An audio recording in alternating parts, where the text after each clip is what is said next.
Morning students. In today's class we are going to read first poem of your English book Beehive, and the name of the poem is The Road Not Taken. This is a well known poem and it is about making choices. ये जो poem है ये choices के बारे में है and the choice that shape us, और उन choices के बारे में है जो हमें बनाती हैं, जो हमारे करियर को, हमारे फ्यूचर को बनाती हैं. Robert Frost is an American poet who writes simply but insightfully about common ordinary experiences. Robert Frost एक अमेरिकन पोइट हैं जो सिंपल लैंग्वेज में लिखते हैं लेकिन बड़े ही विजडम भरी बातें लिखते हैं about common ordinary experiences. Common से एक्सपीरियंसेस के बारे में वो बहुत ही विजडम वाली बातें लिखते हैं. मतलब लुक्स वाइज ऐसे लगता है जैसे बड़ा ही कॉमन सी बात है, लेकिन उसमें बहुत ही गूढ़ मीनिंग, बहुत ही इंसाइटफुल मीनिंग वो उसमें डाल देते हैं. In this poem he says, two roads diverged in a yellow wood, and sorry, I could not travel both. And be one traveler, long I stood, and looked down one as far as I could, to where it bent in the undergrowth. अब कवि कहते हैं two roads diverged in a yellow would. मतलब वो ये मान के चल रहे हैं कि वो एक येलो वुड में जा रहे थे. येलो वुड क्यों कहा गया है? अब वुड क्या होता है? फॉरेस्ट. तो वो एक फॉरेस्ट में से जा रहे थे और फॉरेस्ट को भी वो कैसा कहते हैं? Yellow would. अब येलो वो क्यों कह रहे हैं? येलो का मतलब है कि ऑटम सीज़न था. ऑटम सीज़न में क्या होता है? पत्ते पीले हो जाते हैं और फिर झड़ना शुरू हो जाते हैं. तो वो इस सीज़न को इंडिकेट करने के लिए कह रहे हैं कि ये येलो वुड था. और उस वुड में टू रोड्स डाइवर्ज हो रहे थे, दो रास्ते डाइवर्ज हो रहे थे. और सपोज़ कीजिए ये इस तरह की सिचुएशन है कि पोएट जा रहे थे कहीं पर, यहाँ से वो यहाँ से आ रहे थे और यहाँ पर आने पर उन्होंने देखा कि ये रास्ता तो दो पार्ट्स में डिवाइड हो गया. अब यहाँ पर वो ये सोच रहे हैं खड़े होकर कि where he should go, to this way और टू दिस वे. क्या सोच रहे हैं? अब वो क्या कह रहे हैं? Two roads diverged in a yellow wood and sorry I could not travel both. अब यहाँ पर खड़े होकर वो सोच रहे हैं कि मैं दोनों रास्तों पर नहीं चल सकता.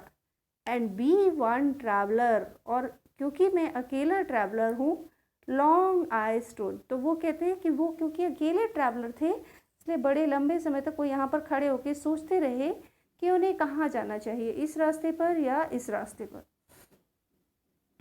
And looked down one as far as I could, और उन्होंने पहले रास्ते को बहुत दूर तक देखा. और कहाँ तक देखा? यहाँ तक देखा जहाँ तक वो उन्हें नज़र जा रही थी, वहाँ तक उसे देखते रहे. To where it bent in the undergrowth, जहाँ पर जाकर वो अंडरग्रोथ में छुप गया था. अंडरग्रोथ क्या होता है? Dense growth of plants and bushes.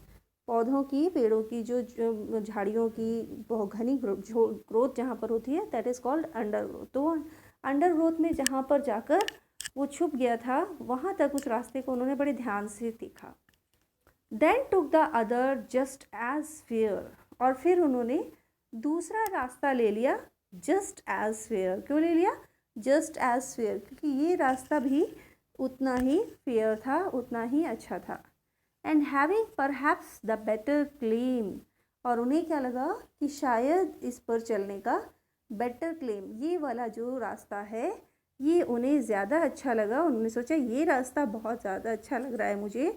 और क्यों अच्छा लग रहा है? Because it was grassy and wanted wear, क्योंकि ये ग्रासी था और वॉन्टेड वेयर, और इस पर चलने की ज़रूरत थी. इसीलिए उन्होंने सोचा कि मुझे इस रास्ते पर जाना चाहिए. Let me rub it.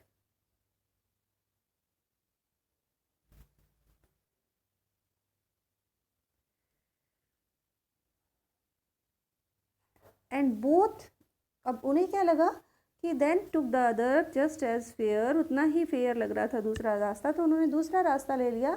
And having perhaps the better claim, उन्हें ये इस रास्ते पर बेटर क्लेम लग रहा था because it was grassy and wanted wear, क्योंकि इस पर चलने की ज़रूरत थी। तो as for that the passing there, जहाँ तक वहाँ से पास होने का सवाल है,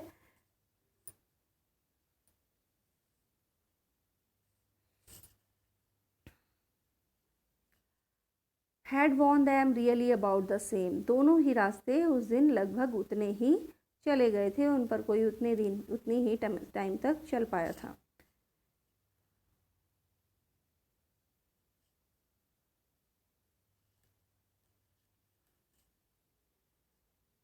and both that morning equally ले, वो दोनों रास्ते उस मॉर्निंग में इक्वली वैसे ही रखे हुए थे। In leaves no step had trodden black, और पत्तों में कोई भी जो पत्ता था, उन दोनों रास्तों में कोई भी पत्ता जो है वो ट्रॉडन ब्लैक नहीं था, वो कोई भी पत्ता उनका वहाँ पर उस समय काला नहीं हो रखा था। और क्यों नहीं हो रखा था, देखिए बेटा, जब हम कहीं पर पत्तों के बीच में से जाते हैं तो वो अगर पत्ता मुड़ जाता है, आपने कभी पीले या हरे पत्ते को तोड़ के देखा होगा, तो वो भी कैसा होता था, ब्लैक हो जाता है अगर उसको कहीं से मोड़ा जाए। तो अगर उस रास्ते पर कोई चला होता तो वो पत्ते काले हो चुके होते। लेकिन पोइट क्या कह रहा है कि no step had trodden black, tread मतलब होता है चलना, तो अब ये ट्रॉडन ब्लैक का मतलब black and due to walking, walking के कारण कोई भी पत्ता जो है ब्लैक नहीं हुआ था। और फिर पोइट कहते हैं oh I kept the first for another day, और वो क्या सोचते हैं रास्ते पर चलते हुए कि आई कैप्ट मतलब रख लेना, स्पेयर कर देना, खाली कर देना, the first for another day, जो पहला रास्ता था उन्होंने किसी और दिन के लिए उसे छोड़ दिया। Yet knowing how way Leeds on two way, yet knowing, हालांकि उन्हें पता था कि कैसे एक रास्ता दूसरे रास्ते पर जाता है। आई doubted if I should ever come back, अब पोइट को डाउट हो रहा है, उन्हें डाउट किस बात को लेकर हो रहा है कि if he should ever come back, क्या कभी वो वापस आ पाएंगे। I shall be telling this with a sigh, मैं ये बात एक साय के साथ कह रहा हूँगा। Somewhere ages and ages hence, कुछ युगों बाद, two roads diverged in a wood and I took the one less traveled by, and that has made all the difference. अब क्या कहते हैं कवि, I shall be telling this with a sigh, अभी तो उन्होंने वो रास्ता चुन लिया और वो आगे बढ़ गए, लेकिन वो सोचते हैं कि somewhere ages and ages hence, ages मतलब युगों को बोलते हैं एजेस एंड एजेस, युगों बाद, हैंस मतलब बाद, कि बहुत लंबे समय के बाद, I shall be telling this with a sigh, मैं ये बात किसी को विद साय बता रहा हूँगा। साय क्या होता है, डीप लॉन्ग ब्रेथ, और ये जो डीप ब्रेथ जो है ये वेयरनेस के कारण, टायर्डनेस के कारण भी हो सकती है और रिलीफ के कारण भी हो सकती है, कि वो कुछ अच्छा हो जाए तो उससे भी रिलीज, ये डीप साय लेते हैं हम। और अगर घबराहट में भी साय आती है, दुख में भी साय आती है, तो कहते हैं कि मैं ये साय के साथ एक लॉन्ग ब्रेथ के साथ किसी को बताऊंगा। Two roads diverged in a wood, कि एक वुड में दो रोड्स डाइवर्ज हो गए थे, बढ़ गए थे। And I took the one less travelled by, और मैंने वो रास्ता चुना जो कम लोगों ने चुना था। And that has made all the difference, और इसी के कारण सारा डिफरेंस आया है, जो भी कुछ चेंज आया है उसकी वजह से आया है। अब देखिए बेटा, देखने में तो ये पोएम लग रही है कि सिंपल सी पोएम है, इसमें क्या बात है कि पोएट रास्ते पर जा रहा था, उसने दो रास्ते मिले, एक चुन लिया और फिर वो आगे बढ़ गया। लेकिन अगर हम इस पोएम को ध्यान से पढ़ें तो this poem is about the choices in life. ये जो टू रोड्स मेंशन कर रहा है पोएट, ये जो टू रोड्स मेंशन किए हैं पोएट ने, ये two roads are actually the choices in life, ये चॉइसेस को रेफर करते हैं।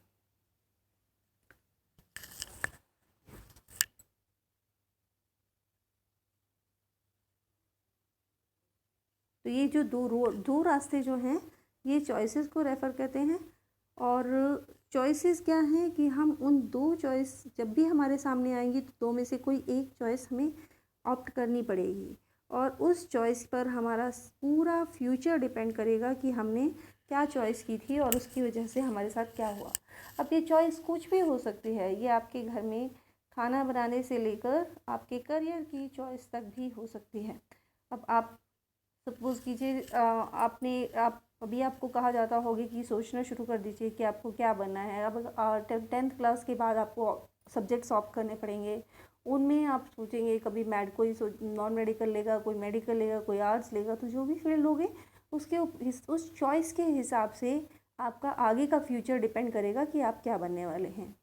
और उस समय भी जब आप चॉइस कर लोगे और वहाँ पर पहुँच जाओगे, कुछ बन जाओगे, तब भी आप एक साय के साथ सोचेंगे कि जो रास्ता मैंने नहीं लिया था, जो रास्ता मैंने छोड़ दिया था, अगर मैंने वो ऑप्ट किया होता तो क्या होता। तो इस तरह की से वो चॉइसेस के बारे में बता रहे हैं और ये बता रहे हैं कि भाई जो हमारा पूरा फ्यूचर है वो हमारी चॉइसेस पर डिपेंड करता है, और इसीलिए we should be very careful while making any choice. Let us talk about the literary devices.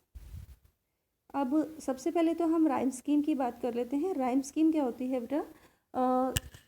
Ending words जो हैं वो एक तो बनाते हैं, जैसे आप मूवीज़ के गाने भी सुने होंगे कि उनमें कुछ ना कुछ वर्ड्स राइम कर रहे होते हैं, मैच कर रहे होते हैं, तो उसे हम राइम स्कीम बोलते हैं। अब इस पोएम की अगर हम राइम स्कीम देखें तो देखिए बेटा, this is would, this would rhymes with could, and this both rhymes with undergrowth. would, stood and could, ये तीनों राइम कर रहे हैं, और बोथ और अंडरग्रोथ ये राइम कर रहे हैं।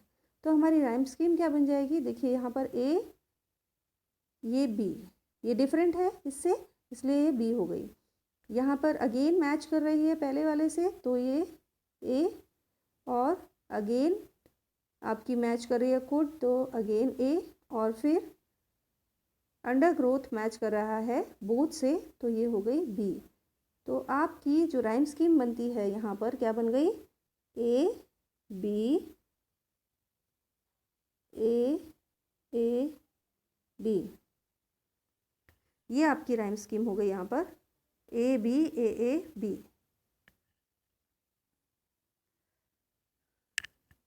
अब इसके अलावा इस पोएम में देखिए तो एक सिंबलिज्म फॉलो करता है कि जो दो चॉइसेस हैं, जो दो रोड्स हैं, वो रिप्रेजेंट कर रहे हैं किसको? रूट्स रिप्रेजेंट कर रहे हैं चॉइसेस इन लाइफ को, और इसीलिए ये सिंबॉलिक है इस चीज़ के।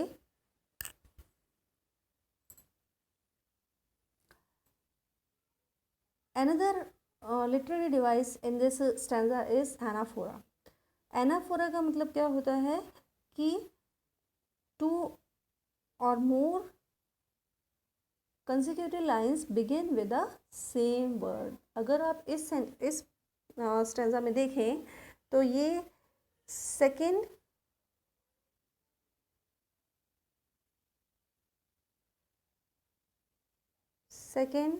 थर्ड और फोर्थ, सेकेंड, थर्ड और फोर्थ लाइन जो है तीनों की तीनों हमारी किससे राइम कर रही हैं? तीनों एंड से शुरू हो रही हैं। तो ये जो है ये हमारी लिटरेरी डिवाइस कौन सी हो गई?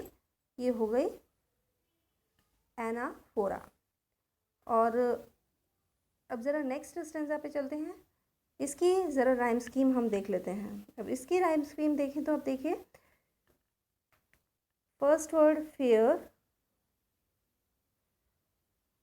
Rhymes with where and there, और claim rhymes with same.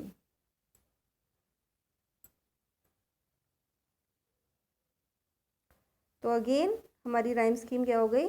A B A B, ये हमारी राइम स्कीम हो गई। इस स्टेंजा में हमें एक और लिटरेरी डिवाइस नज़र आती है, ज़रा देखिए। जो दूसरी लिटरेरी डिवाइस है दैट इज़ एलिट्रेशन। एलिट्रेशन में क्या होता है? It is repetition of same consonant sound at the start of 2 और मोर कॉन्जिक्यूटिव वर्ड्स। एक 2 से ज़्यादा वर्ड्स की बिगनिंग में सेम कॉन्सोनेंट साउंड का जब रेपिटेशन होता है तो उसे हम एलिट्रेशन कहते हैं। अब ज़रा इस स्टेंजा में देखें तो ये the, that, the, there, the sound repeat हो रहा है। ऐसे ही यहाँ पर देखें तो ये वांटेड, वेयर, डब्ल्यू साउंड, व साउंड रिपीट हो रहा है, वॉज, वांटेड, वेयर, ये रिपीट हो रहा है। तो इन दो इस जगह पर हमें कौन सी लिटरेरी डिवाइस नज़र आ रही है? That is alliteration. In the third stanza we have again alliteration। देखिए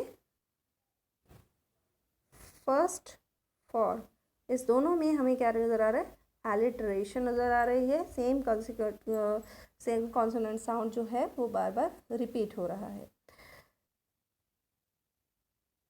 और राइम स्कीम इस स्टैंजा की भी देखें तो देखिए ले राइम कर रहा है डे और वे से, और ब्लैक राइम कर रहा है बैक से।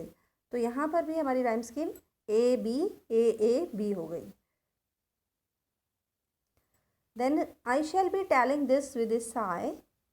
इस फोर्थ स्टैंजा में जब हम देखते हैं तो यहाँ पर देखिए बेटा, ये एक word ages and ages hence, ये दोनों रिपीट हुए हैं। और ये एजेस एंड एजेस हैंस जो हमने रिपीट किया है, इस तरह की लिटरेरी डिवाइस को हम बोलते हैं रेपिटेशन।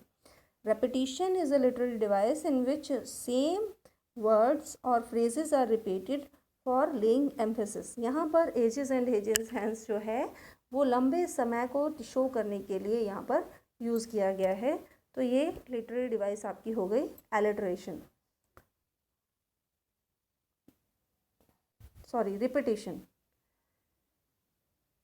सिमिलरली देखिए फर्स्ट स्टैंजा अगर हम देखें तो वहाँ पर पोइट कहता है two roads diverged in a yellow wood, और यहाँ पर अगेन वो क्या कहते हैं? Two roads diverged in a would.